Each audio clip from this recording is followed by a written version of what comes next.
나의 방패시요 나의 영광이시요 나의 머리를 드시는 자이시니이다. 내가 나의 목소리로 여호와께 부르짖으니 그의 성산에서 응답하시는도다. 내가 누워 자고 깨었으니 여호와께서 나를 붙드심이로다. 천만인이 나를 에워싸 진친다 하여도 나는 두려워하지 아니하리이다. 아멘. 자리들 하셔서 찬송가 27장 찬송가 27장 찬송하시겠습니다.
사도신경으로 신앙고백 하시겠습니다.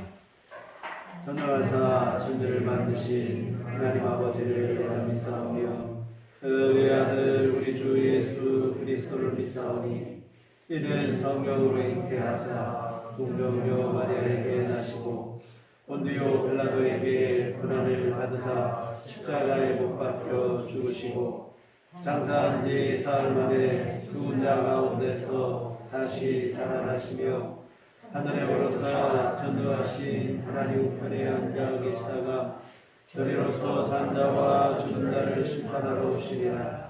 성령을 믿사오며 거룩한 공의와 성도가 서로 교통하는 것과 죄를 사하여 주시는 것과 몸이 다시 사는 것과 영원히 사는 것을 믿사옵나이다. 아멘. 성시교독은 그러면 124번. 그러면 124번 사순절 첫째 주 말씀을 들어가시겠습니다. 그러면 124번입니다.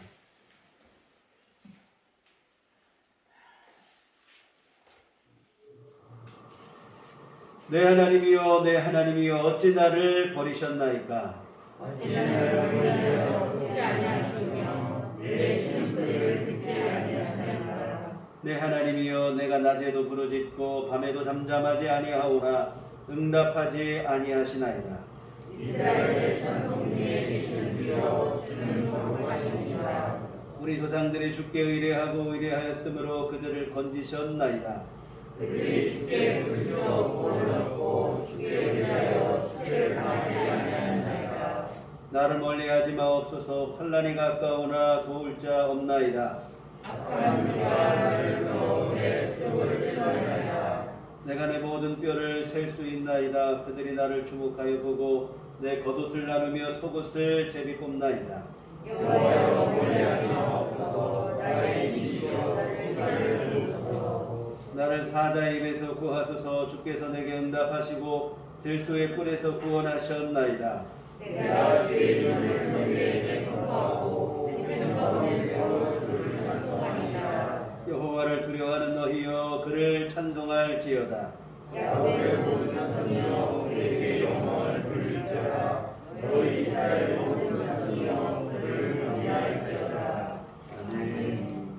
성경은 찬송가 5장입니다.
새 노래로 여호와께 노래하라.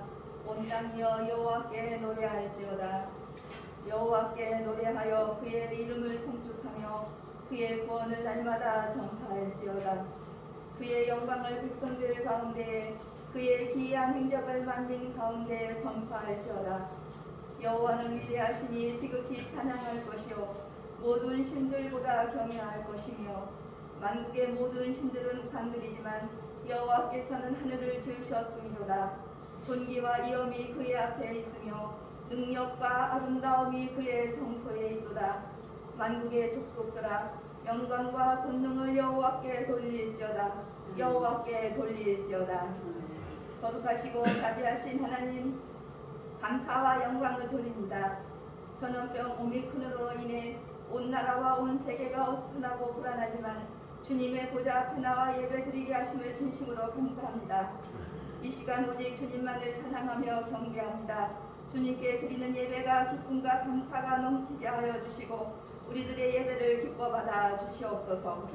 어느덧 긴 겨울이 지나고 개구리가 잠에서 깨어난다는 경첩도 지나고 조금은 따스한 봄이 오고 있습니다.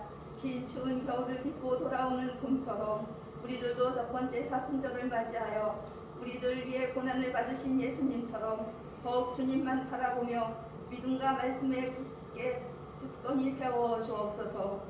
주님께서 우리를 위해 받으신 고난 겪으신 고난을 기억하며 주님만 섬기게 하여 주옵소서.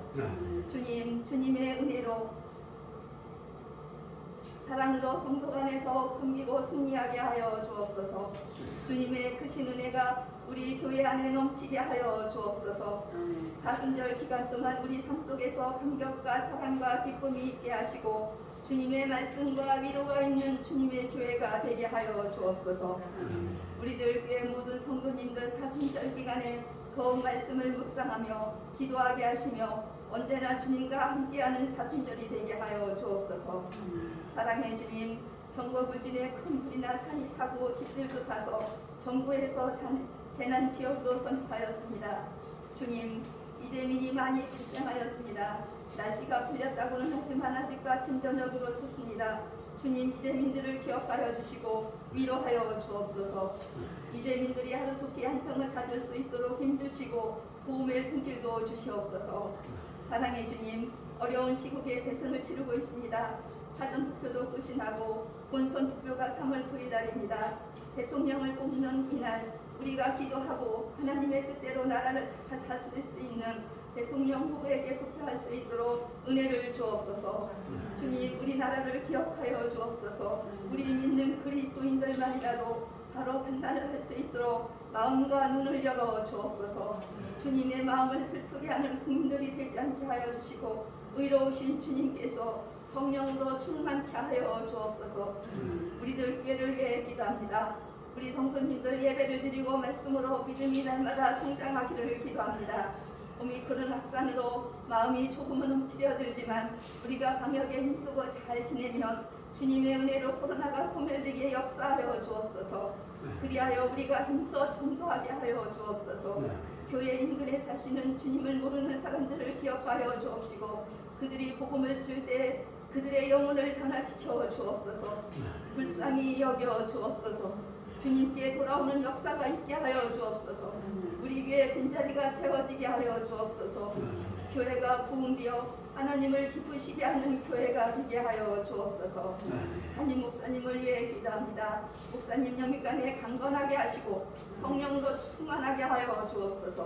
목사님 성도님들을 위해 늘 기도하시고 신방하시고 말씀 준비하실 때마다 피곤치 않게 하여 주옵소서. 강단에서 말씀 선포하실 때 살아계신 진리의 말씀 아멘으로 받아 우리의 삶 속에서 역사하여 주옵소서. 우리는 말씀으로 변화를 받아 사순절 기간 동안 기도와 말씀과 묵상과 삶으로 살아 하나님 아버지께 늘 영광 돌리게 하여 주옵소서. 우리를 죄에서 구원하신 예수 그리스도의 이름으로 기도합니다. 아멘.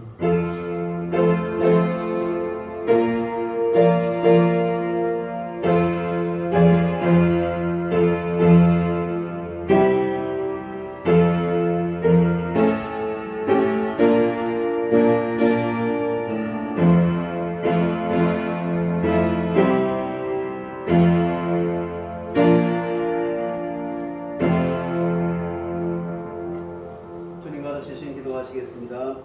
하늘에 계신 우리 아버지여, 이름이 거룩히 여김을 받으시오며 나라의 마옵시며 뜻이 하늘에서 이룬 것 같이 땅에서도 이루어지이다. 오늘날 우리에게 일용할 양식을 주옵시고 우리가 우리에게 죄지은 자를 사하여 준 것 같이 우리 죄를 사하여 주옵시고 우리를 시험에 들게 하지 마옵시고 다만 악에서 구하옵소서. 이 나라와 권세와 영광이 아버지께 영원히 싸움나이다. 아멘. 이 시간으로 주신 하나님 말씀은 신약성경 야고보서 1장 1절에서 4절까지 말씀 보시겠습니다.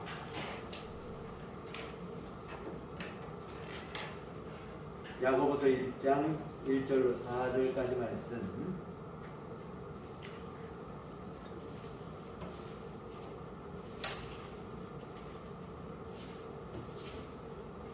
제가 가지고 있는 성경은 신약성경 371쪽에 기록되어 있습니다.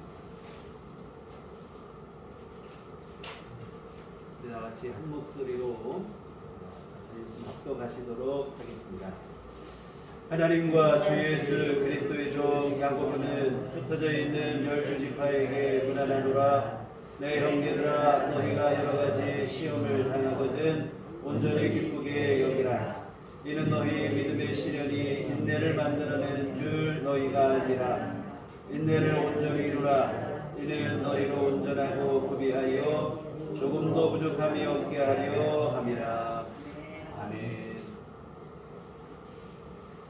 우리 주님의 은총과 평강이 교회 여러분과 늘 함께 하시기를 기원합니다. 참 요즘 국내외적으로 어수선한 시대를 지내고 있는 것 같습니다. 전쟁이 일어나기도 하고 산불로 또 한 지역은 고통을 당하기도 하고 전염병으로 또 수많은 사람들이 움츠러진 채로 생활을 하기도 하고 잿빛 소식들이 우리 마음을 우울하게 하는데요. 그러나 이 모든 일들도 언젠가는 끝이 있을 것이고 또한 우리 안에 하나님의 선하신 뜻이 이루어질 것을 기대하며 오늘 우리에게 주어진 삶들을 우리의 성실히 또 하루하루 살아내는 게 지혜가 아닌가 생각을 합니다.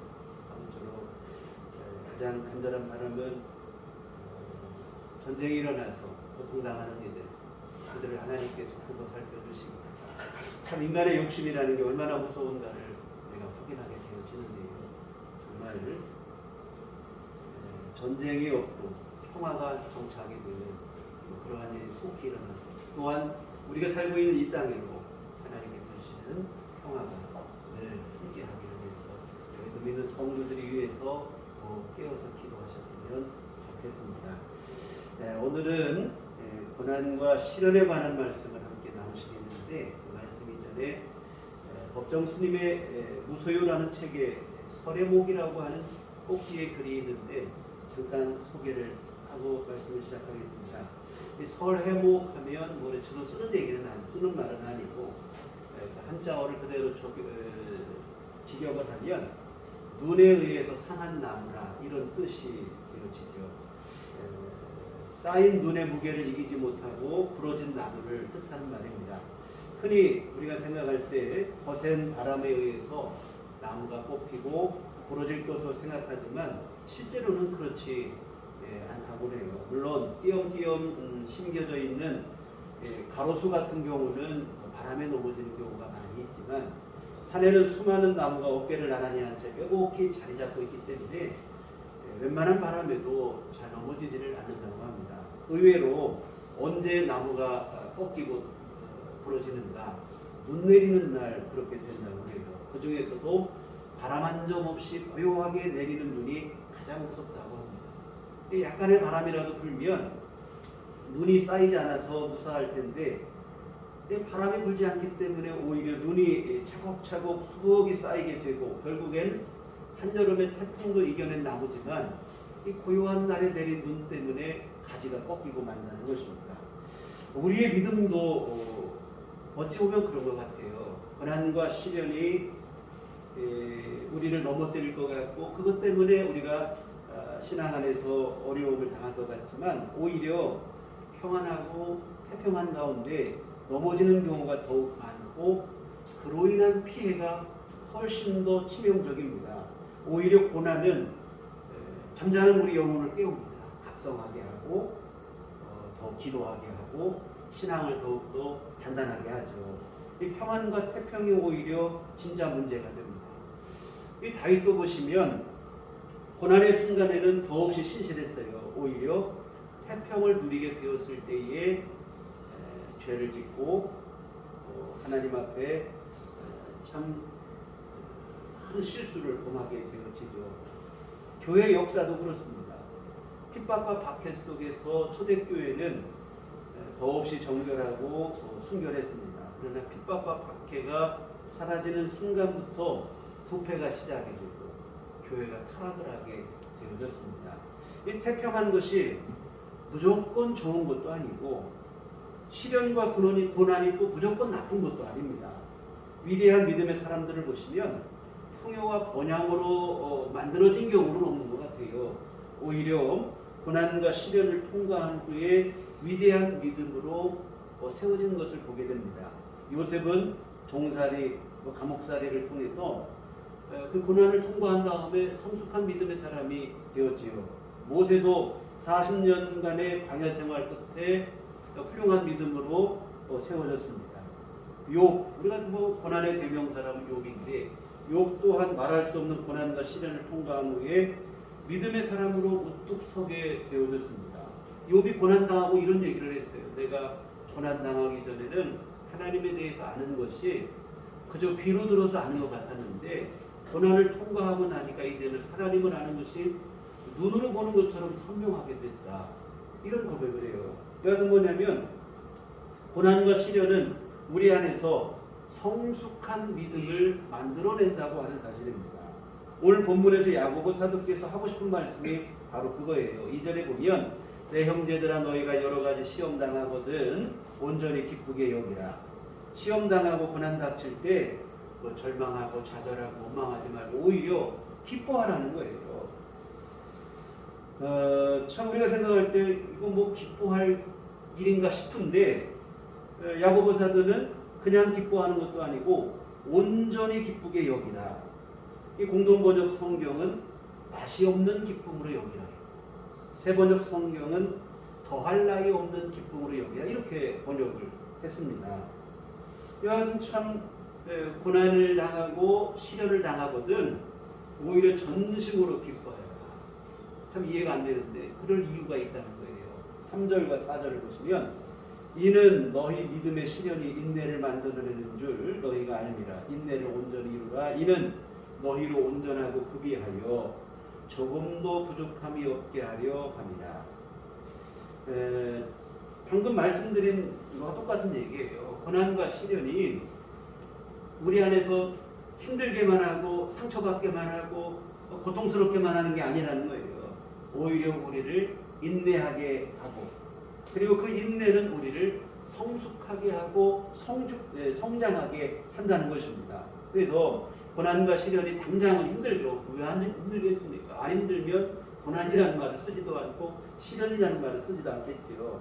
당장은 힘들고 어렵다 이 말입니다. 그러나 힘들고 어려운 것으로만 우리에게 기억되고 끝나는 게 아니고 믿음으로 잘 인내하기만 하면 진정한 온전한 성숙을 이루게 된다는 겁니다. 그러니 야고보 사도는 고난이 닥칠 때 기쁘게 여기라. 우리의 속담과 한번 연관시킨다면 젊어 고생은 사서도 하라는 말이 있어요. 젊어서 고생하는 거 이거 나중에 나를 성장시키는 자양분이라 이거. 그러니 이것을 피하지 말고 사서라도 하라는 거예요. 오늘 말씀도 똑같은 얘기입니다. 고난 기쁘게 여기라는 거예요.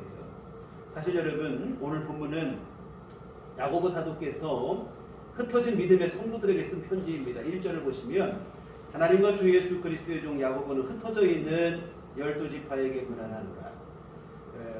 사도행전을 보시면 스데반 집사님의 순교 이후에 성도들은 핍박과 박해가 본격적으로 시작되다 보니까 뿔뿔이 흩어질 수밖에 없었어요. 그래서 성도들이 고향을 등지고 정든 삶의 자리를 등지고 뿔뿔이 흩어지게 되어졌습니다. 여하튼 예수 믿는 것 자체가 이 시대 그들에게는 고난과 시련이었어요. 이런 상황 속에 야고보 사도께서는 편지를 써서 뭐라고 하냐면 이 고난과 시련, 뭐 예수 믿는 믿음 때문에 당하고 우리가 겪게 되는 고난과 시련인데 이거 너무 나쁘게만 생각하지 말라는 거예요. 너무 낙심하거나 절망하지도 말라는 거예요. 성숙을 이루는 일이고 우리 신앙의 성장을 이루는 일이고 우리를 더욱더 온전하게 하고 완전하게 하는 일이니까 기쁘게 여겨라 이렇게 쓰고 있어요. 근데 여러분 자칫 이런 말을 들을 때 어떤 생각이 듭니까? 주제넘게 참견을 한다 이런 생각이 들 수 있어요. 참 상황도 모르고 형편도 모르고 태평한 소리 하고 있다 이렇게 말할 수도 있어요. 사실 우리도 그래요. 정말 어떤 때 정말 고난당하고 힘든 사람이 있으면 그냥 아무 말 없는 게 사실은 진짜 위로해 주는 거예요. 욥의 세 친구들이 왔을 때 처음에 같이 울어줄 때 위로가 된 것처럼 사실 그게 우리가 할 수 있는 최선이에요. 그런데 거기다 대고 자꾸 이런 얘기 저런 얘기 하면 사실은 이게 위로가 아니라 오히려 더 분을 일으키게 되고 실족하게 되고 그렇게 돼요. 그런데 여러분 야고보 사도께서 이렇게 편지를 보냈음에도 이것이 그들에게 이런 실망과 실족이 되지 않았어요. 이유가 있습니다. 왜 그러냐면 동병상련이다. 야고보도 똑같은 어려운 상황 속에 있는 사람이었다 이 말이에요. 야고보가 그냥 한가하게 책상머리에 앉아서 이 편지를 보냈다면 실족했겠죠. 그런데 여러분, 야고보 사도는 누구보다도 핍박과 박해의 중심에 서 있는 사람이었어요. 여러분, 오늘 본문을 기록한 야고보는 예수님 제자 야고보가 아니라 예수님의 동생 야고보인데, 그는 이 핍박과 박해가 시작되었을 때, 성도들이 뿔뿔이 흩어졌을 때 예루살렘 교회를 끝까지 남아서 지킨 분이 야고보 사도예요. 그러다 보니까 핍박과 박해의 중심에 서 있어요. 그런 가운데서 쓰는 얘기니까 이것은 그 사람들에게 시험되고 실족되는 게 아니라 오히려 위로가 됩니다. 여러분, 같은 아픔을 가진 사람이 전해주는 말은 나에게 큰 힘이 되고 위로가 되고 격려가 되잖아요. 야고보 사도도 마찬가지입니다. 여하튼 한가하게 책상머리에서 앉아서 기록한 말씀이 아니고 죽을 수도 있는 순교의 이러한 핍박과 박해의 급박한 상황, 그 한복판에서 기록한 말씀입니다. 그러니 이 말씀을 들을 때 성도들이 그냥 시험 들고 실족하는 게 아니고 격려가 되고 위로가 되고 힘이 될 수밖에 없죠. 여하튼 그리고 실제로 오늘 야고보 사도께서 오늘 말씀하신 것처럼 흩어진 성도들의 시련과 고난은 그냥 힘든 아픈 기억으로 끝난 게 아니에요. 위대한 역사를 이루어낸 줄 믿습니다. 우리가 사도행전 보실 때 이미 다 확인한 바인데 핍박과 박해로 흩어진 성도들, 이게 정말 흩어질 때는 위기라고 생각을 했어요. 교회가 이렇게 끝나는가 싶었다 이 말입니다. 그런데 흩어짐이 오히려 그냥 교회가 무너진 게 아니고 흩어짐이 확산으로 작용을 했다 이 말입니다. 왜냐하면 성도들 마음속에 오늘 야고보 사도의 권면처럼 고난과 환난과 시련을 그냥 절망과 낙심으로만 받아들인 게 아니고 흩어진 그 자리에서 믿음으로 인내하며 살아낸 거예요. 전도를 하고 교회를 세우고 이렇게 했습니다. 그랬더니 핍박과 박해로 교회가 무너진 게 아니라 오히려 교회가 확장이 되고 확산이 되고 부흥의 역사를 이루게 되었습니다. 흔히 하는 말처럼 위기는 위대한 기회라는 말이 있는데 이와 같은 전화위복의 역사를 이루게 되어졌죠. 이와 같은 핍박과 박해가 무조건 나쁜 일로만 작용하는 게 아니고 핍박과 박해, 우리가 잘 믿음으로 인내하면 성장이 되고 성숙이 되어지는 줄 믿습니다. 그러니 낙심하고 절망하지 말고 야고보 사도께서는 기쁘게 여기라. 진심으로 기쁘게 여기라. 젊어 고생 사소하는 마음으로라도 우리도 정말 기쁘게 여기고 이 일을 잘 이겨내고 극복하라. 사랑하는 성도 여러분, 지난주 우리는 믿음의 성장에 대해서 함께 살펴보았습니다. 구원받은 백성은 예수 믿어 거듭났으니까 이제 다 된 것이 아니라 사실은 이제 태어난 거예요. 그러니 이제부터 자라나고 성장을 해야 된다고 말씀을 드렸어요. 그리고 주님 앞에 가는 그날까지 끊임없이 성장을 이루어내야 됩니다. 이런 성장과 성숙을 위해서 주님께서 우리에게 주신 소중한 선물이 있어요. 뭐냐면 첫째는 예수님께서 친히 우리의 주인이 되어 주시겠다는 것입니다. 구원하신 것으로 끝이 아니라 친히 우리의 주인이 되시어서 어리석고 연약한 우리를 돌봐주시고 인도해 주시고 보호해 주시고 지도해 주시고. 여러분, 자녀를 낳아놓고 이제 낳았으니까 네가 알아서 커야지 하고 내버려 두는 부모는 아무도 없어요. 이거 부정한 일 아니겠어요? 우리 주님도 이 연약한 우리도 그렇게 하면 돼. 하물며 우리 주님은 얼마나 더 그러하시겠는가. 구원받았으니 알아서 하라고 하시는 게 아니라 친히 우리의 주인이 되시어서 우리의 신앙의 성장을 도와주시고 인도하시고. 그래서 흔히 예수님이 우리 주인 되시겠다 하면 우리가 오해하는 바가 뭐냐면 이제 예수님께 코 껴가지고 이제 완전히 나를 참견하시고 시어머니 되려고 하시는구나. 여러분, 그게 아니에요. 사실은 그냥 두면 안 되니까 우리를 도우시는 거예요. 여러분, 부모님이 자녀들에게 하는 것이 괜한 간섭이 아니잖아요. 자녀들을 올바른 길로 인도하기 위해서 하는 일이고 돕는 일이 되어지잖아요. 주님이 우리 주인 되시는 것도 마찬가지입니다. 다음으로 주님께서 우리의 신앙의 성장을 위해서 허락하신 게 또 하나 있는데 바로 뭐냐면 교회입니다. 구원받은 성도들로 하여금 함께 모여서 교회를 이루게 하셨어요. 각자 알아서 신앙생활 하라고 하신 게 아니고 모여서 함께 교회를 이루고 그리고 교회의 예배와 말씀, 목회자의 지도와 돌봄 그리고 함께 성도된 성도들의 기도와 사랑의 교제를 통해서 함께 신앙의 성장을 이루어가라는 거예요. 여러분 우리가 신앙생활 오래 하다 보면 때로 교회가 참 무거운 짐처럼 여겨질 때가 있어요. 신앙의 권태기가 찾아올 때 있다 이 말입니다. 귀찮고 무거운 짐으로 여겨질 때가 있어요. 그러나 여러분 교회가 무거운 짐이 아닙니다. 교회 때문에 우리 신앙이 사는 거예요. 우리가 여러분 때로 지난주도 말씀드렸지만 가족이 내게 무거운 짐이 될 수도 있어요. 그러나 여러분 가정 때문에 그 울타리가 나를 지켜줘서 내가 사실은 살고 또한 성장을 이루고 또한 내 삶이 유지가 되고 그렇게 되어진다고 하는 사실입니다.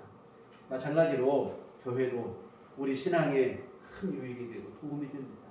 그렇지 않았다면 주님께서 각자 알아서 신앙생활 하라고 하지 굳이 교회로 함께 모이라고 하시지 않습니다.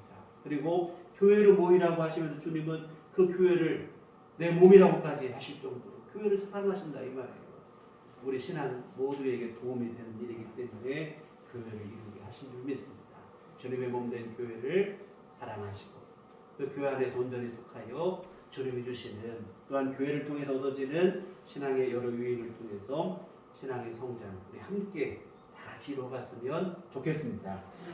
다음으로 또 이제 우리에게 허락하신 게 뭐냐면 오늘 보신 말씀으로 참 우리가 쉽게 이해가 되지도 않을 수도 있는 얘기지만 고난과 시험 이 또한 신앙의 성장을 위한 좋은 스승인 줄 믿습니다. 그래서 내 믿음을 바로 성장하게 됩니다. 오늘 우리말 성경은 하나님이 주시는 시험과 마귀가 주는 유혹을 구분하지 않고 그냥 시험이라는 한 단어로 번역을 하고 있는데 엄밀히 다르죠. 하나님이 주시는 고난과 시험은 우리를 훈련하시는 거예요. 우리를 성장하게 하시는데 목적이 있습니다. 힘들고 어렵게 느껴지지만 사실은 하나님의 사랑의 손길입니다. 반면에 마귀의 유혹은 죄짓게 만드는 게 목적이에요. 멸망과 저주가 목적이라 이 말입니다. 당장은 아담과 하와가 선악과를 봤을 때 보암직도 하고 먹음직도 하고 지혜롭게 할 만큼 탐스럽기도 한데 그 속에 독이 있다는 말이에요. 날카로운 발톱이 숨겨져 있어요. 그래서 마귀의 유혹은 당장 볼 때는 좋아 보여요. 근데 그걸 보는 순간 사실은 저주와 멸망 가운데 빠지게 된다 하는 사실입니다. 오늘 드리는 말씀은 이 둘 중에서 하나님이 주시는 시험에 관한 말씀입니다. 고난과 시련이 우리를 힘들게 하지만 사실은 주님이 주시는 시험은 우리를 성장하고 성숙하게 하는 원동력이 되어집니다. 이 기독교 신앙의 독특함이 바로 이 고난의 신비라고 하는 것이라 이 말이에요. 이에 대한 이해가 우리 안에 분명하지 않으면 신앙생활 승리하기 쉽지 않습니다. 단지 그냥 기복신앙, 성공주의 신앙에 우리가 물들어 지내면 신앙생활 뭐 좋을 때는 할 수 있겠으나 주님 앞에 가는 그날까지 십자가 지고라도 가야 되는데 못한다 이 말이에요. 고난의 신비를 깨달아야 우리가 주 앞에 가는 그날까지 신앙생활 승리하게 되어지는데 여하튼 뭐냐면 고난의 신비, 고난은 무조건 나쁘고 하나님의 은혜가 아니고 그런 게 아니라는 거예요. 흔히 그렇게 생각해요. 고난은 나쁘고 뭐 죄진 거 있나 벌 받았나 이런 생각하고 하나님의 은총이 아니라고 생각을 하는데 여러분 고난은 어찌 보면 우리를 성장하게 하시는 하나님의 은총의 손길인 줄 믿습니다. 헤르만 헤세가 이런 얘기를 했어요. 햇빛과 폭풍우는 같은 하늘의 다른 표정에 불과할 뿐이다. 이런 얘기를 했어요. 왜냐하면 햇빛처럼 보이는 것만 은혜가 아니라 폭풍 같은 고난과 시련도 사실은 하나님께서 베풀어 주신 또 다른 성격의 은총인 줄 믿습니다. 믿음으로 잘 인내하시면 평안이 주는 위로보다도 훨씬 더 큰 유익을 얻게 되어지는데 바로 신앙의 성장과 성숙입니다. 서두에서도 말씀드렸지만 성경의 수많은 믿음의 사람들은 평안으로 만들어진 게 아니에요. 그냥 복 받아서 만들면 우리 흔히 생각하는 것처럼 복만 받아서 만들어진 게 아니고 오히려 고난과 시련을 통해서 만들어진 줄 믿습니다. 여하튼 고난과 시련이 그들로 하여금 더욱 기도하게 했어요. 더욱 하나님 의지하게 했고 결국은 승리하고 단단한 믿음의 사람으로 세워진 줄 믿습니다. 네, 사랑하는 성도 여러분, 우리 앞에 고난이 시련이 닥칠 때 여러분 기억하세요. 이것은 저주도 아니고 심판도 아니고 절망도 아닙니다. 오히려 하나님의 사랑, 우리를 성숙하게 하시는 하나님의 은총의 손길임을 기억하셨으면 좋겠습니다. 이 사실이 우리 안에 분명히 있어야 돼요. 오늘 3절에 보시면 오늘 본문 3절에서 우리가 주목해야 할 단어가 한 개가 있어요. 바로 뭐냐면 마지막 3절 맨 끝에 보면 알미라, 너희가 알미라 했는데 안다는 것이 중요한데요. 무엇을 아는 것이냐? 다름 아니라 지금까지 말씀드린 것처럼 시험이 우리를 성숙하게 인도한다는 것을 아는 것. 다른 말로 하면 내가 지금 당하는 고난과 시련의 결말이 무엇일지를 아는 것. 여러분 이것을 아는 것이 중요한 줄 믿습니다. 고난과 시험의 성격을 알고 그 결과를 분명히 알아야 돼요. 나를 성장시키시고 성숙하게 하시는 하나님의 손길. 그러므로 고난과 시련은 반드시 승리와 성숙으로 귀결될 것이라는 그 믿음을 분명히 하시기를 부탁을 드립니다. 4절에도 보면 인내를 온전히 이루라. 이는 너희로 온전하고 구비하여 조금도 부족함이 없게 하려 합니다. 고난과 시련은 반드시 승리로 끝나게 된다는 분명한 믿음 안에서 인내를 온전히 이루라는 거예요. 포기하고 싶은 마음이 우리에게 왜 없겠습니까? 그러나 여러분 승리에 대한 소망, 그 소망에 대한 확신을 붙잡고 끝까지 인내하라는 거예요. 반드시 승리하게 될 줄 믿습니다. 그래서 여하튼 여러분 이처럼 끝까지 인내를 이루기 위해서 반드시 필요한 게 바로 뭐냐면 아는 거예요. 이 고난이 어떻게 끝나는지를 알고 이 고난이 왜 주었는지를 알고 이 고난이 우리에게 성숙을 이룬다는 것을 분명하게 아는 것이. 이렇게 알아야 우리가 지금 힘들고 어려울 때 포기하고 싶을 때도 포기하지 않고 인내를 이루어낼 줄 믿습니다. 자주 드리는 말씀인데 뭐 이런 경험이 여러분 다 있으실 거예요. 스포츠 중계.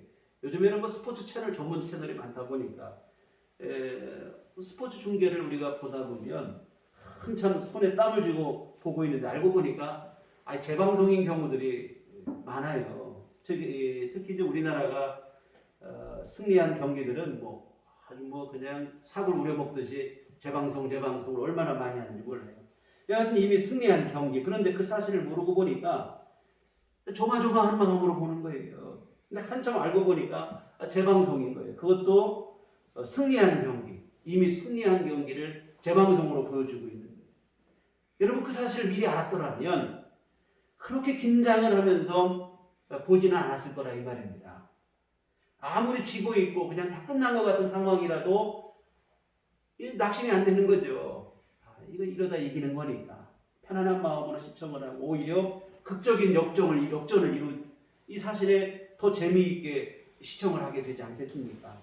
사랑하는 성도 여러분, 결과를 미리 아는 것이 이렇게 중요하다 이 말이에요. 우리가 만나는 시험은 승리가 보장된 시험이고 우리를 성장하고 성숙하게 하는 하나님의 은총이고 이것을 여러분 미리 알고서 시험을 만나는 사람과 이것을 모르고서 시험을 대하는 사람은 같을 수가 없어요. 이 사실을 아는 사람은 시험을 당하되 담대할 수 있고 오늘 야고보서 말씀처럼 온전히 기쁘게 여길 수 있고 그러나 이 사실을 모르는 사람은 만날 때마다 낙심이 되고 두려워요. 오늘 3절에 알미라는 단어가 이렇게 중요합니다. 이런 경우를 두고 우리가 뭘 합니까? 아는 게 힘이라는 거예요. 이 사실을 아는 것이 우리에게 힘이 되는 줄 믿습니다. 여러분 십자가 없는 영광은 없다고 그랬어요. 고난과 시련이 당장은 어렵게 보이지만 이 고난과 시련은 하나님께서 우리를 성장하게 하려고 주신 일인 줄 믿으시길 바랍니다. 인내하시면 성숙한 믿음을 이루게 되어질 줄 믿습니다. 독일의 바이올린 장인 마틴 슐레스케는 그의 저서 가뭄비 나무의 노래에서 이런 말을 했어요. 수목한계선 바로 아래의 척박한 환경은 가뭄비 나무가 생존하는 데는 고난이지만 울림에는 축복입니다. 메마른 땅이라는 위기를 통해 나무들이 아주 단단해지니까요. 바로 이런 목재가 울림의 소명을 받습니다. 이 바이올린을 만드는데 가장 좋은 목재는 나무가 생존할 수 있는 한계점, 이 수목 한계선 바로 밑에서 자란 가뭄비 나무라고 합니다. 이 나무가 살 수 있는 마지막 끝 한계점이니까 최악의 척박한 환경이죠. 근데 여러분, 그곳에서 힘들게 자라난 나무는 힘든 만큼 누구보다도 단단한 나무가 되고 결국은 깊은 울림이 있는 최고의 바이올린으로 재탄생될 수 있다는 것입니다. 사랑하는 성도 여러분, 고난과 시련이 당장은 우리를 힘들고 지치게 합니다. 때로는 이런 상황 벗어나고 싶은 마음 간절할 때도 있죠. 그러나 여러분, 회피하거나 도망가지 마시고 우리가 여러분 여기를 믿음으로 맞서 인내하시면 여러분은 성숙한 믿음의 사람으로 다시 서게 될 줄 믿습니다. 수목한계선의 가뭄비 나무처럼 모든 사람에게 깊은 울림을 주는 감동을 선사하는 성숙한 믿음의 사람이 되어질 줄 믿습니다.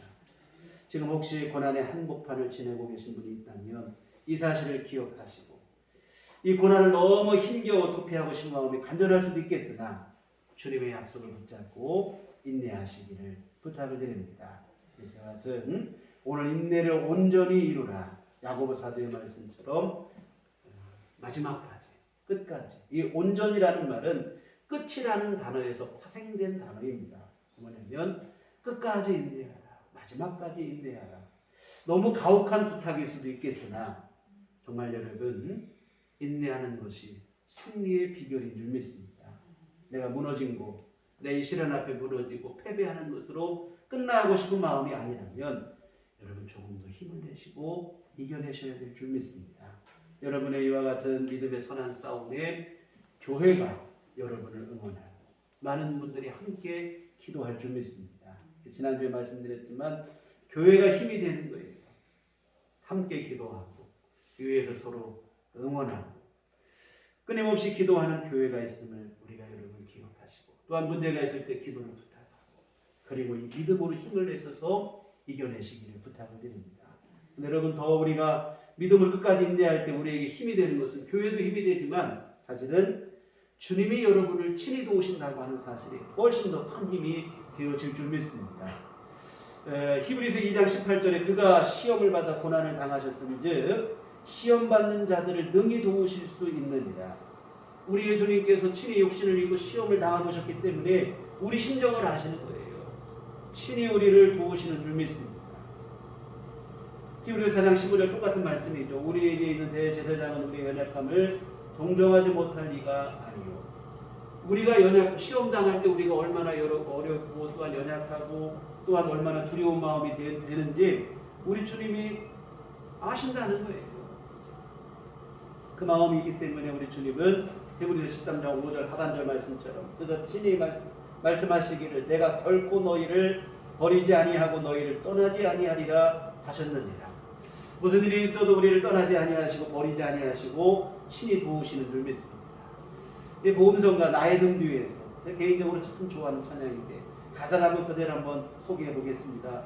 나의 등 뒤에서 나를 도우시는 줄 나의 인생길에서 지치고 고나여 매일처럼 주저앉고 싶을 때 나를 밀어주시네. 일어나 걸어라 내가 새 힘을 주리니 일어나 너 걸어라 내 너를 도우리. 나의 등 뒤에서 나를 도우시는 줄 평안히 길을 갈 때 보이지 않아도 지치고 고나여 넘어질 때면 다가와 손 내미시네. 일어나 걸어라 내가 새 힘을 주리니 일어나 너 걸어라 내 너를 도우리. 나의 등 뒤에서 나를 도우시는 줄 때때로 뒤돌아보면 여전히 계시니 잔잔한 미소로 바라보시며 나를 재촉하시니 일어나 걸어라 내가 새 힘을 주리니 일어나 너 걸어라 내 너를 도우리.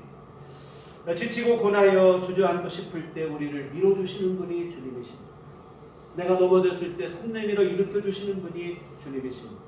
우리는 주님을 잊어버리고 살 때가 많지만 주님은 언제나 우리와 함께 하시며 내가 때때로 뒤돌아볼 때 여전히 그 가운데 거기에 계셔서 우리를 바라보고 계시고 우리를 도우시는 분이 주님이신 줄 믿습니다. 절대 혼자가 아니에요. 이 찬양을 작사 작곡한 최용덕 간사님이 하시는 말씀이 이 찬양은 자기가 작사 작곡한 게 아니에요. 하나님께서 주시는 대로 그냥 10분인가 불과 몇 분 내로 가사를 받아 적고 악보를 받아 적어서 자기가 만들어낸 작곡이라는 거예요. 여하튼 뭐냐면 하나님께서 우리에게 주시는 약속의 말씀인 줄 믿습니다.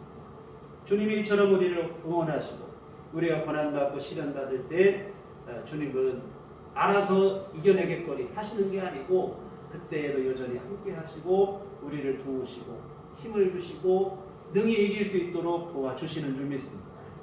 또 하나 우리가 기억할 것은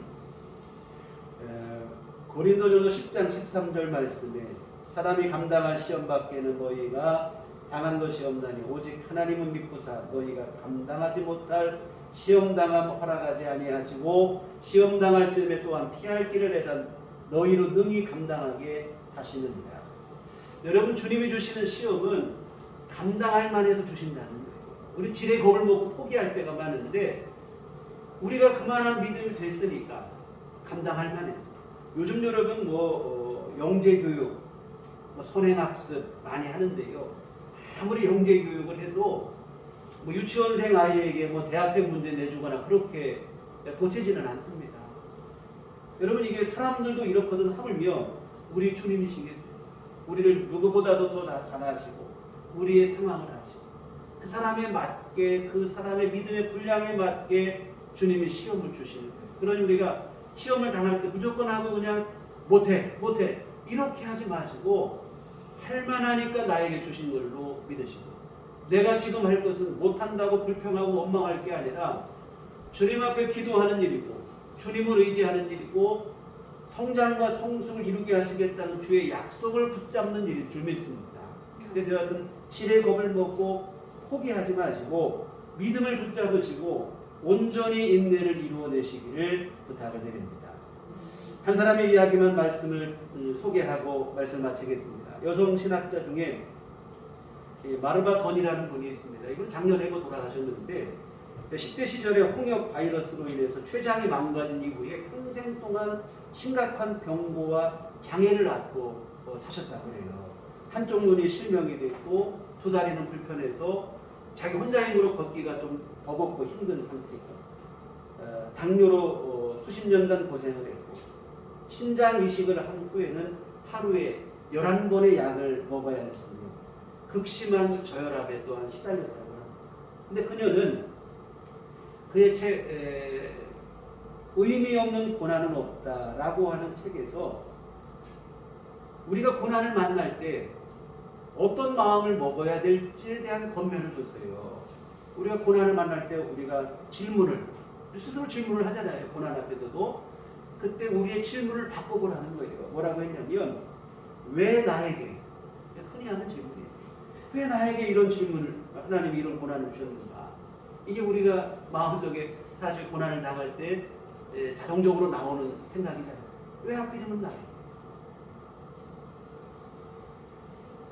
근데 그녀는 말하기를 원하면 그런 질문보다는 하나님께서 이 속에서 하고 계신 일은 무엇인가? 내가 조금이나마 삼위일체 하나님의 은혜를 볼 곳은 어디인가? 이런 질문을 던져보라고 우리에게 권면합니다. 무슨 얘기냐면 고난과 시련의 겉모습만 볼 것이 아니라 그 속에 숨겨져 있는 하나님의 뜻을 발견하기 위한 질문을 하라. 그리고 그 속에 숨겨져 있는 하나님의 은총을 찾으라는 거예요. 사실 이게 쉽지 않은 일이죠. 그러나 분명한 것은 이렇게 나가는 사람이 반드시 모든 고난을 이겨내고 하나님의 은총을 경험하게 되어질 줄 믿습니다. 여러분 우리의 믿음은 고난과 시련을 통해서 성장하는 거예요. 이 성경이 증언하는 바고 교회의 역사가 증언하는 바고 수많은 믿음의 선배들이 우리에게 확실하게 증언해주는 일인 줄 믿습니다. 믿음은 평안의 때가 아니고 고난과 시련을 통과하며 성장하는 줄 믿습니다. 사랑하는 성도 여러분, 하나님의 자녀에게 있어서 고난은 모든 것을 태워서 없애버리는 소멸하는 불이 아니라 성장과 성숙으로 인도하는 연단의 불이고, 부정한 것을 태워 정결하게 하는 정화의 불이 되어집니다. 고난과 시련만 보지 마시고 그 일을 통해 우리 안에 이루실 하나님의 놀라운 계획과 축복을 미리 바라보시는 믿음의 눈이 열리시기를 주님의 이름으로 부탁을 드립니다.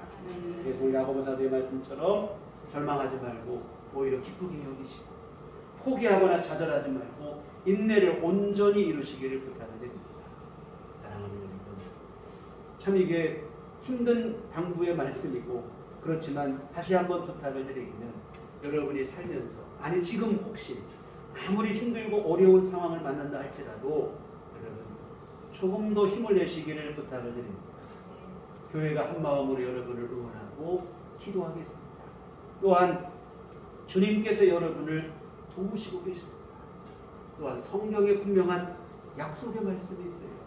고난이 우리를 성장하게 하고 오히려 전하의 복의 역사를 이루어 주실 것이라는 약속의 말씀이 있습니다.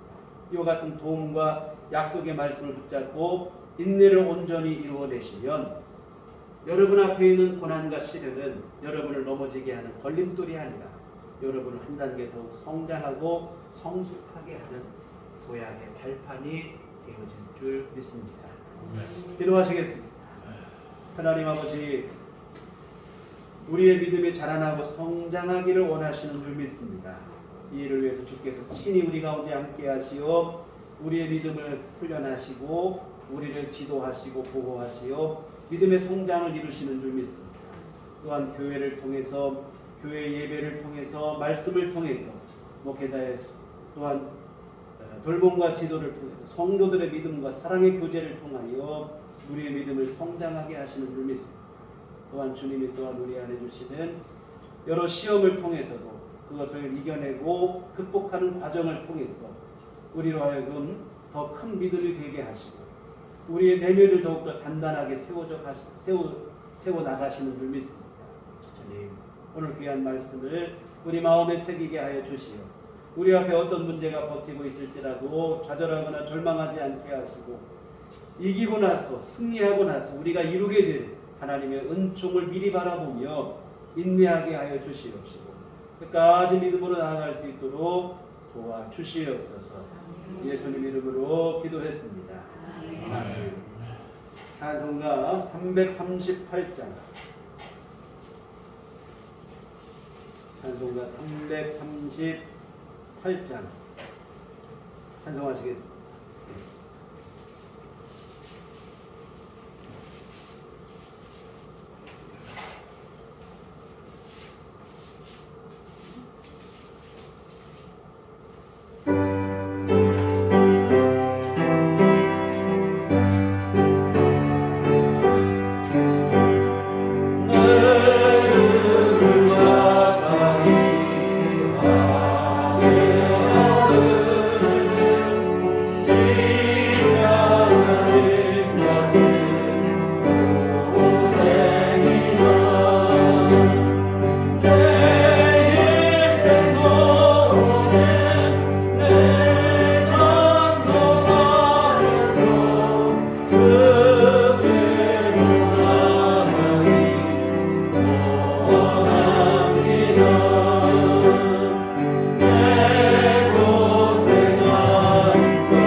주께서 은총을 내리시고 지난 한 주간 우리 삶을 도우시고 보호하심을 감사를 드립니다.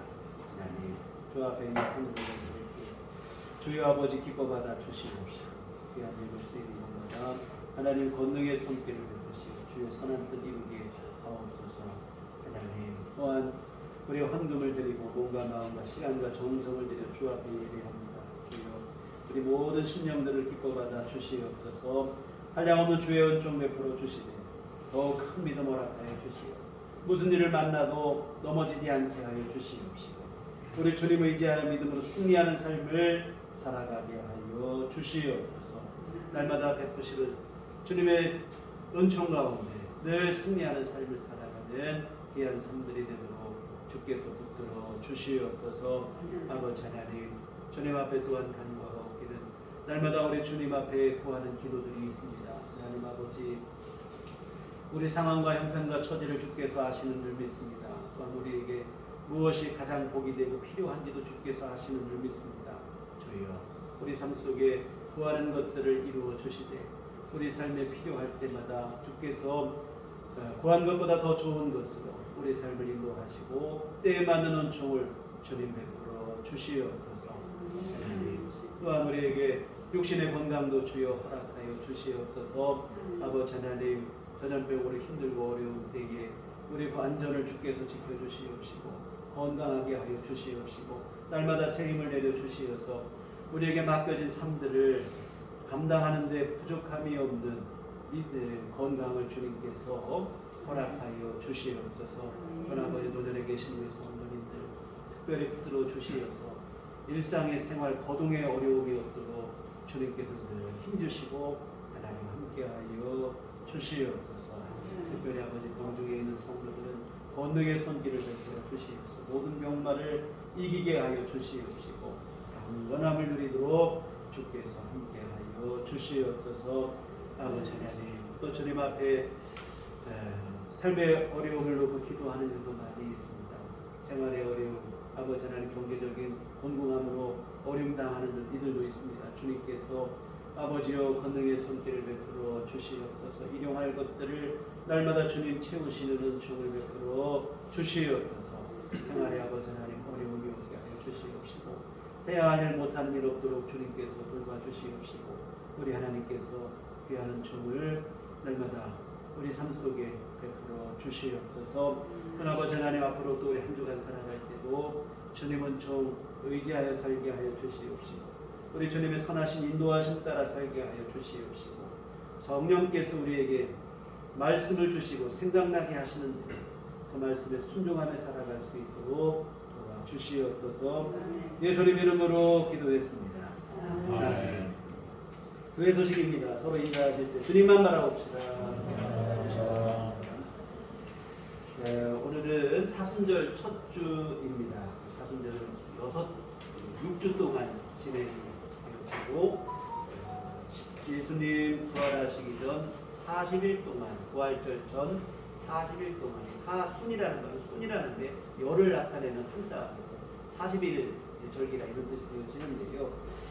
우리 주님의 십자가 지심과 그 희생의 사랑, 그 은총을 기리는 그러한 시간입니다. 그래서 우리 주님의 십자가 은혜를 더욱 묵상하시고 기도하시고 또한 우리 절제와 경건의 삶을 더욱더 힘쓰시고 하시며 특별히 기도에 더 힘을 쏟고 함께하는 그런 시간이 됐으면 좋겠습니다.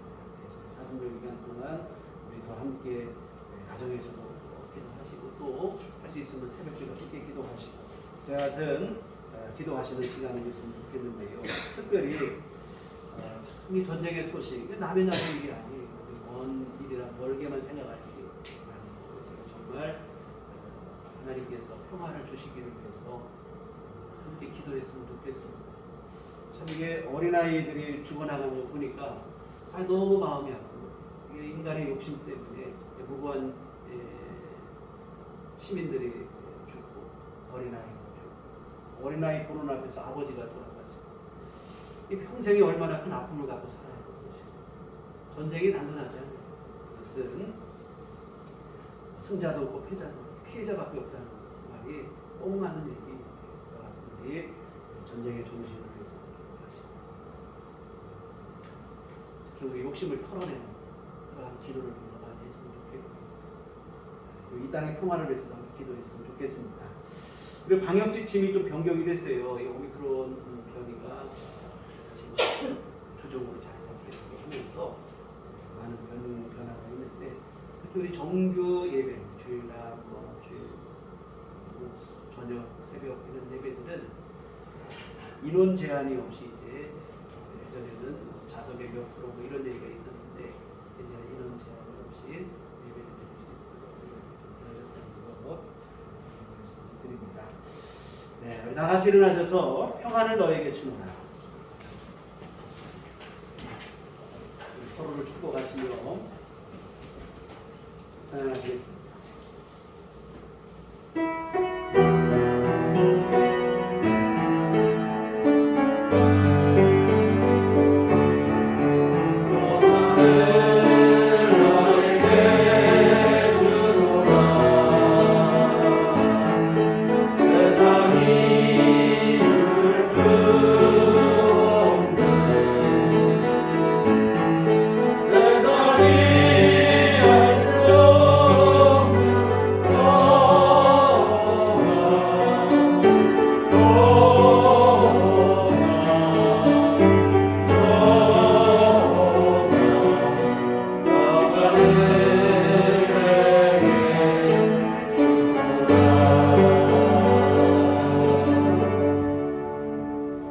오직 성령이 너희에게 임하시면 너희가 권능을 받고 예루살렘과 온 유대와 사마리아와 땅끝까지 이르러 내 증인이 되리라.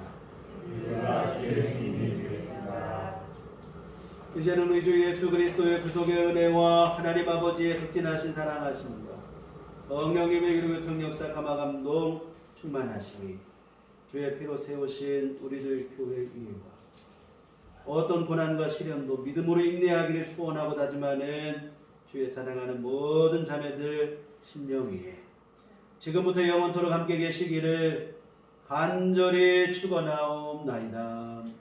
아멘. 아멘.